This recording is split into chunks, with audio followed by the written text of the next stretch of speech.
আমরা দেখি, আমি জয়েনিং তার আগের থেকেও দেখছি যে মহারাজরা এত বড় বড় কাজ করেন অথচ এত শান্ত, এত আনঅ্যাটাচড, নিষ্প্রিয় কি করে থাকতে পারেন? এই দুটো কারণের জন্য। একদিকে হচ্ছে যে নিজের স্বার্থ নেই, তাই জন্য কোনো টেনশন নেই, বড় বড় কাজে কোনো টেনশন নেই। আবার আরেক দিকে হচ্ছে ঈশ্বরের প্রেম আছে, তো সবাইকার মধ্যে যাদের দেখছেন তাদের মধ্যে প্রেম, তাদের মধ্যে উনি ঈশ্বর দেখে তাকে ভালোবাসছেন। অনেকে ভাবেন মহারাজ আমাকে কি ভালোবাসেন, ভুল ভাবছেন। মহারাজ আপনার মধ্যে ভগবান আছেন, ভগবানকে ভালোবাসেন, আপনাকেই ভালোবাসেন। আসলে মহারাজ আমাদের ভালোবাসেন, আমরা নিজের বিষয়ে ঠিক ধারণা করতে পারিনি আমরা। মহারাজ আমাদের বিষয়ে ঠিক ধারণা করতে পেরেছেন।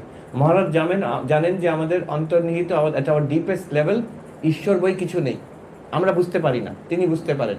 তিনি সেই সেই সেই স্তরে আমাদের ভালোবাসেন।